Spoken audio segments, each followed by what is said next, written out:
Good morning, good morning, good morning, good evening, Arsenal fans, wherever you are in the world. Yes, I am back. And I thought I'd do a bit of a video to talk about the Arsenal Wolves game. And I gotta say that very impressed, first of all, to see Arsenal come away with a 2-1 victory against Wolves. I thought it'd be a draw. I thought a draw would have been a fair result. But it just shows that you just never give up in a game when that's so tightly contested. And I gotta say firsthand that I thought that when Wolves, well, after Arsenal scored, I think Wolves sat back looking to get the draw, and Arsenal were the only ones out there trying to get the win.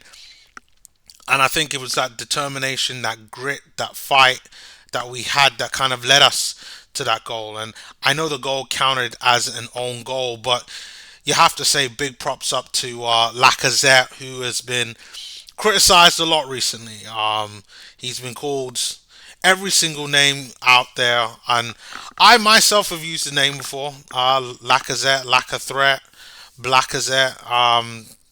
You can't be saying that now. I definitely appreciate the hard work that he put in that game against Wolves. And even though he had lots of chances to kind of put the game away, lots of chances, to the point where like if Arsenal hadn't won the game, I would have been one of the people saying that he's had quite a poor game in front of goal. Just he had chances, didn't put them away. Yes, he worked hard. Yes, he tracked back and ran the chat. He did all the things that that we know Lacazette does. But when it comes to doing what strikers have to do, he just hadn't been doing it.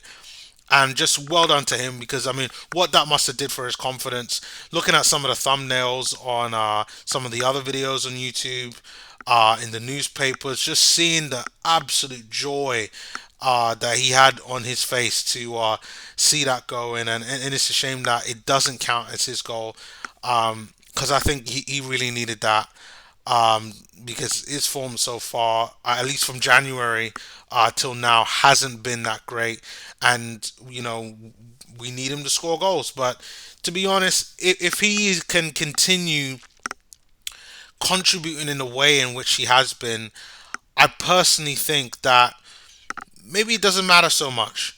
I think the key thing is that we are now seeing the type of striker that Arsenal potentially could be looking at in the summer. And before you get on me about, oh god, something in my eye. Before you get at me on, Lacazette and his goal scoring numbers, I know they're not great. They're not great, but look at what he does to the team. This guy gives a nice balance to the team. I think he does exactly what Arteta wants a striker to do, to drop back, help, run the channels when need be, really to similar to the way how Pep Guardiola uses a striker. Like it's almost like they don't even need a striker. Like Lacazette, a lot of the time, almost acts like an additional midfielder, and that's how I kind of see Arsenal looking for that type of striker. And I think it's quite interesting that you see the players that were brought on, the way how Lacazette plays. That I I see Arsenal signing almost a like for like replacement for a Lacazette type. Um, I do think that there will be a striker that will score goals. I'm not sure if it'll be that type because I think that that's when we start talking big numbers for players that can really do it all, score goals, drop back, run the channels, play with their back towards goals. I mean, that's when we're talking elite level type of players. And I just don't think that Arsenal can quite have that in their budget just yet, unless they can be able to get a man also known as Erling Haaland for that. And even guys that like myself, who've talked about the likes of Alexander Isak, who is an incredible talent, technically very very good. Like I'd love to have him at Arsenal. Um, he doesn't have everything, and with obviously you really don't know how he's going to be in the Premier League. So you got to say that it's more like a wait and see. But the one thing that I think Arsenal will definitely do is I think they'll have signed at least two forwards, One I expect to be in the mold of Lacazette, and the other I expect to be similar in the mold of Eddie Nketiah, or at least the role that Eddie Nketiah was in today. He came on as a substitute, played out wide. Obviously, he's a striker and should be playing more centrally, but played out wide and helped to contribute for Arsenal's equaliser goal, which I'll get into the goal scorer in a bit in Nicolas Pepe. But let's talk about Eddie Nketiah. I mean, he's a guy who I am a fan of. Um, I think he needs to be playing regular first team football, and you know what? I wish him all the best. I hope he does really well and manages to get the team that really wants him. But what Arsenal need to do is sign a player that did what he did today. Sign a player that can play out wide, potentially play as a striker as well. Still give the work rate that Eddie does. Can give you goals on top of that. And I think that there are players out there that you can potentially get. And I know I don't personally think we could kind of get him, but I know there were talks on Usman Dembele being that type of player, and I probably need to go do a little bit of a wider search on what those options might be going forward. But I definitely think that there are some options there. I mean, maybe some cheap and cheerful options would be one. The talks on Zaha as well. I know he's coming up to last year of his contract or last couple years in his contract. So now could be the right time to go after someone like him, at least for the right price. Nothing stupid of like over 20 mil for the likes of Zaha, but he would give you experience. So I mean, to be honest, you just don't know. But we do need to sign another forward type that can play out wide. In what Eddie and Nketiah did today. So well done to him for getting the assist. And the goal scorer, Nicolas Pepe, the albatross, someone who I have, even though I'm not even a big fan of his, I've been called upon to say, why can't this guy get games? This guy should be one of the first guys coming up off the bench in Nicolas Pepe. He cost 72 million and he can't even get substitute appearances. Like, I mean, it's a joke. It's an absolute joke. And he comes on. The pass comes in from Eddie, crosses it. Well, I mean, kind of like dinks it over to him. Scoop turns it and just scores. Just finesse. It's such a pretty goal. Like, I mean, like when you look at, just go and watch like really nice silk touch goals. It is such a good goal, like great quality from Pepe. And it's unfortunate that that will probably be one of his last games that he scores for Arsenal. Because I've said this time and time again, like I 100% believe that Arsenal will get rid of Nicolas Pepe. He is coming up to the last 2 years left of his deal. He's not being used, or at least very rarely ever used, even though he should be used a lot more than what he has been. And listen, when you're putting in performances like that, I think it's a good way to get yourself in the shop window. I like what he did today. Now, I still have my problems with him with playing on that right. You saw some of it whereby somehow, like he first started out on the left, drifted across to the right, and again, always tried to cut in on the inside. Defenders sussed him out, and it was only really when Eddie was on the right and he was then forced more in the middle, or at least in an area where he can get into the box, and was able to score. And that's really what we wanted from Pepe. We really needed his goals. Like I said at the start of the season, that we needed guys like him to step up. And I mean, unfortunately for Pepe, he just hasn't been given much of an opportunity to be able to do so. But at least we know that when we can call upon Pepe, he can come in and do what needs to be done. But well done for him for that. Enjoy the goals, all the Pepe fans, because in my opinion, yeah, there's no way I see Arteta seriously looking to keep this guy. I don't think that they'll give him a new contract, and I think that with 2 years left, I think that is probably the right time in order to kind of sell him and move on to someone else, and I think that probably the better fit would probably be someone closer to Saka, but someone probably more experienced and someone that can give you a better goal tally. Now that I don't know who that might look like because you're talking about a very well balanced player that can play on the right, the left, and the number 10, can score goals and give assists. And that's when you're talking about the top tier players. Um, and I don't know what that looks like. Even at a nominal rate of like 10 goals and 10 assists, a super consistent type record, uh, I've no clue on what that looks like. And I hope the Arsenal scouts are doing their jobs because I think we're going to need a few little gems to be able to kind of pinpoint the right type of player in order for Arsenal to get. But I wanted to give out a few honourable mentions in the Norwich, oh god, in the Wolves game. Martin Odegaard. I haven't always been a fan of you, but you played very well in that game. I would have said, besides Lacazette, he was one of the best players in that game. Not because he was, scoring goals or grabbing assists, but he was creating so many chances for Lacazette that you know if we had a better finish, if it was Thierry Henry, Martin Odegaard would probably have had at least 1 to 2 assists in this game. That's how good Martin Odegaard was. Like Sofa Score has it in that 58 touches, pass accuracy of 79.5, which I thought he did a bit better. Dribble attempts nice. Got himself in some good positions whereby he could go and potentially score, but that Wolves defense just were never letting him through. But I thought overall did some great work. Saka, I thought had a very good game as well. Again, I think was causing Wolves nothing but problems, but still wanted to see more. Party, I thought had a good game as well. And Xhaka, you didn't get sent off, so you gotta say you also had a good game as well. So well done, Xhaka. Shouts out to all the Granite Xhaka fanboys out there. I know you are loving to see Xhaka get a bit of praise, especially from people like myself.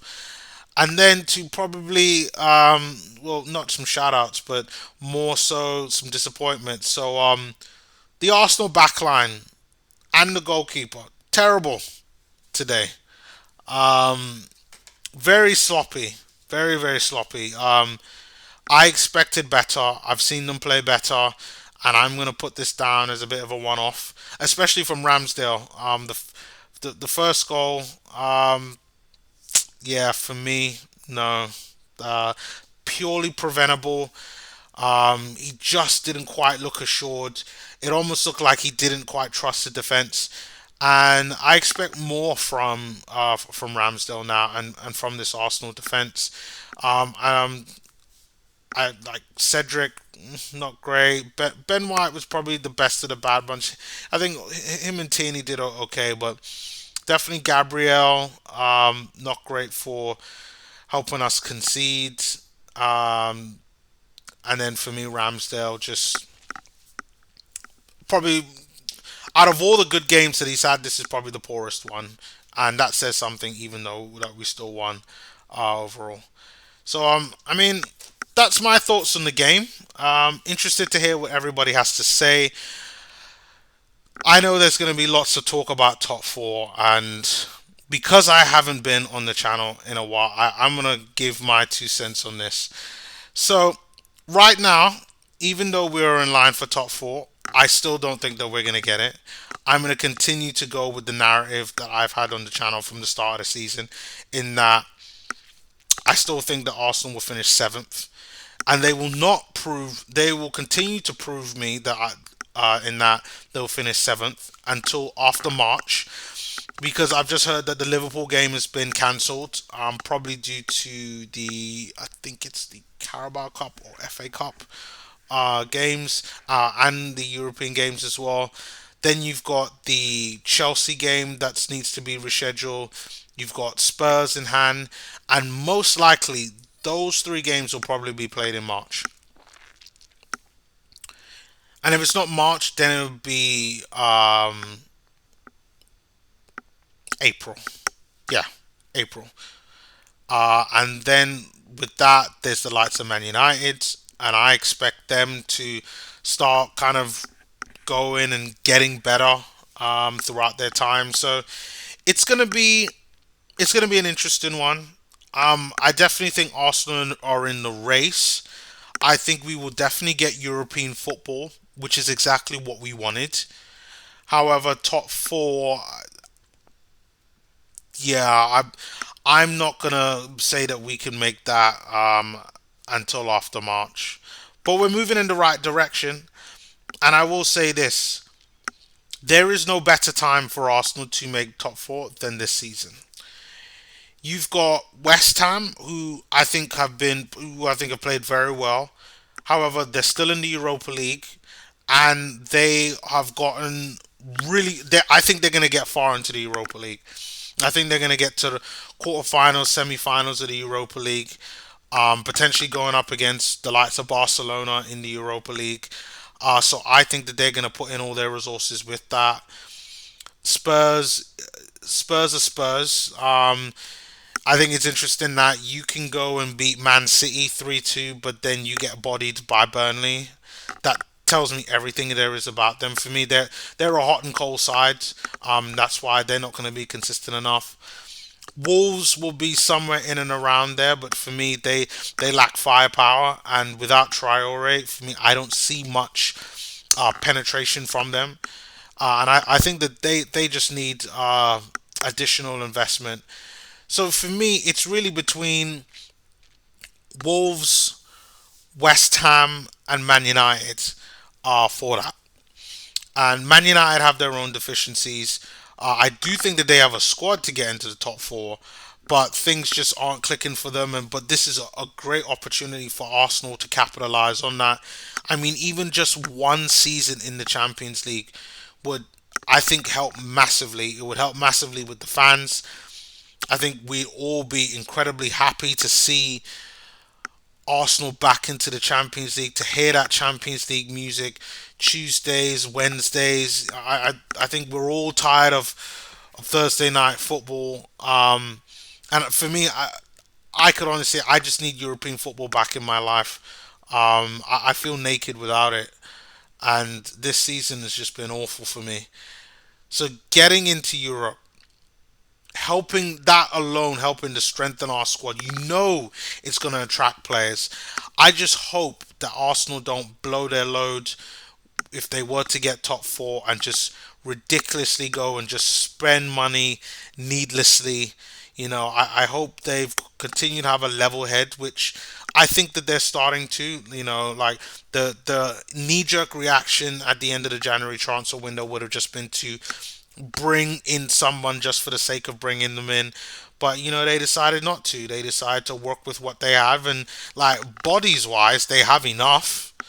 I mean, unless they go and get like three, four different injuries, like they have enough to do what they need to do, in order to really finish the season and finish the season with a good start on 11. So it's gonna be tough. It's gonna be tough, but it's a great opportunity for Arsenal to do what they need to do and to be able to do what I call the very difficult. I can't say it's impossible now, but do the very difficult this season. And what would it say about Mikel Arteta to go from eighth to fourth? I think it would be incredible. I think seventh is fair. I think seven is reasonable. But to go from eighth to fourth in a season, now I know he's gone and spent, I think it's like 150 mil. But even with that, like you're talking about a 50% improvement from where you finished the previous season. And like I said, at the end of the season, the table don't lie. So use that for food or thought, food for thought, as you might. But I think that we have a lot of good football matches coming up. The next 6 weeks for Arsenal, for me, I think are pivotal. And then we will really see where Arsenal will finish. But it could be a very good one. I mean, I think once we get over the storm, our last few fixtures are not going to be so bad. So for me, I'm looking forward to it. I hope you got guys are looking forward to it and gals as well. Let's try to support the team and back the team and just hope for at the very least, I know people look down on the conference. I don't. Trophy's a trophy, and European football is European football. But at the bare minimum, we get that, and fingers crossed we get Champions League. But let's see what all happens. And I think there's nothing but positives for Arsenal and for us Arsenal fans. But do leave your comments below. Interested to hear what you guys have to say. It's been such a long time, so I definitely am keen to hear what you guys are saying with everything that's going on. Let's go on a full blown tangent. Um, yeah, what do you guys think of the January transfer window or the games? Um, I remember I spoke to Apollo from 101 about the January transfer window and how fans were feeling, and it's just like it's calm down. It's calm down, and yeah, so much to talk about. So yeah, let's get it going, and I will see you all next time, which will, I think Arsenal's next fixture will probably be on Sunday, if I believe. But I'll be doing a preview for the next game. I really want to kind of get started with a routine. Um, Most of you will know that, well, most of you will not know that I actually moved from England to Canada. So now I am on the West Coast, and my timings are all off. So I'm trying my best to adapt to a new life here and adapt to kind of managing a YouTube channel and watching Arsenal and just kind of being involved in football. And that's kind of been hard with a lot of things. I'm going back to school and just really trying to get things going. But bear with me. If all of that has been disappointing, completely understand the not watching. But yeah, sometimes things are worth more than just Arsenal and football. So now that I got all of at least the basics straight, I'm in my new place. I don't have to worry about other people. I got internet now. Yeah, things are great. I hope you all are doing well as well. And looking forward to hear from you all soon. Have a good day, and I'll see you all next time.